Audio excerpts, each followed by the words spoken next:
ಕನ್ನಡಕ್ಕೆ ಮೊದಲ ಜ್ಞಾನಪೀಠ ಪ್ರಶಸ್ತಿಯನ್ನು ತಂದುಕೊಟ್ಟಂತಹ ಮಹಾನ್ ಕಾವ್ಯ ತಪಸ್ವಿ ಕುವೆಂಪುರವರ ಜನ್ಮದಿನ. ಈ ಜನ್ಮದಿನವನ್ನು ವಿಶ್ವ ಮಾನವತಾ ದಿನವನ್ನಾಗಿ ಆಚರಿಸ್ತಾ ಇದ್ದೇವೆ. ಈ ಶುಭ ಸಂದರ್ಭದಲ್ಲಿ ನಾವು ಖ್ಯಾತ ಸಾಹಿತಿ ಹೊಸೂರು ಪುಟ್ಟರಾಜು ಅವರನ್ನು ಮಾತನಾಡಿಸಿದಾಗ ಅವರು ತಮ್ಮ ಅನಿಸಿಕೆಗಳನ್ನು ಕುವೆಂಪು ಅವರ ಬಗ್ಗೆ ಈ ರೀತಿ ಹಂಚಿಕೊಂಡಿದ್ದಾರೆ. ಎಲ್ಲರೂ ಕೇಳಿಸ್ಕೊಳ್ಳೋಣ ಬನ್ನಿ ಸ್ನೇಹಿತರೆ.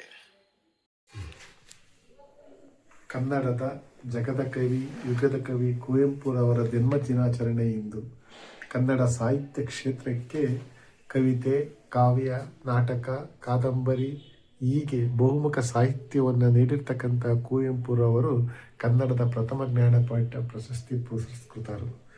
ಕನ್ನಡದಲ್ಲಿ ವಿಶ್ವಮಾನವ ಪ್ರಜ್ಞೆಯನ್ನು ಬೀರುತ್ತಾ ಓ ನನ್ನ ಚೇತನ ಹಾಗೂ ನೀನು ಅನಿಕೇತನ ಎಂಬಂತೆ ಎಲ್ಲರೂ ನಾವು ಪ್ರಪಂಚದಲ್ಲಿ ಸುಖ, ಶಾಂತಿ, ನೆಮ್ಮದಿಯಿಂದ ಬದುಕಬೇಕು ಎಂಬ ಸಂದೇಶವನ್ನು ನೀಡಿದವರು.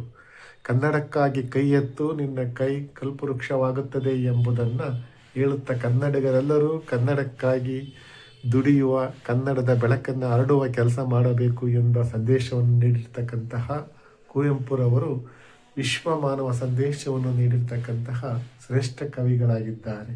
ಜಾತಿ, ಮತ, ಪಂಥ, ಭಾಷೆ, ಭೇದ ಭಾವಗಳನ್ನು ತೊಡೆದು ನಾವೆಲ್ಲರೂ ಮನುಜರು ಎಂಬ ಭಾವದಿಂದ ಬಾಳಬೇಕು ಎಂಬುದು ಅವರ ಸಾಹಿತ್ಯದ ಸಂದೇಶವಾಗಿದೆ.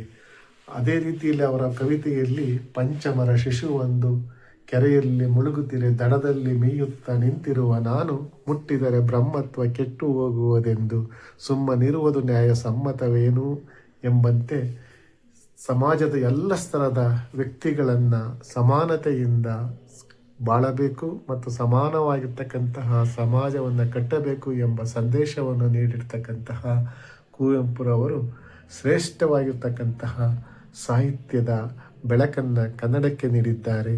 ಅಂತಹ ಜಗದ ಕವಿಯ, ಯುಗದ ಕವಿಯ ದಿನದಂದು ನಾವೆಲ್ಲರೂ ಕನ್ನಡವನ್ನು ಕಟ್ಟುವ, ಕನ್ನಡವನ್ನು ಬೆಳೆಸುವ ಮತ್ತು ವಿಶ್ವ ಮಾನವ ಪ್ರಜ್ಞೆಯನ್ನು ಬೆಳೆಸಿಕೊಳ್ಳೋಣವೇ.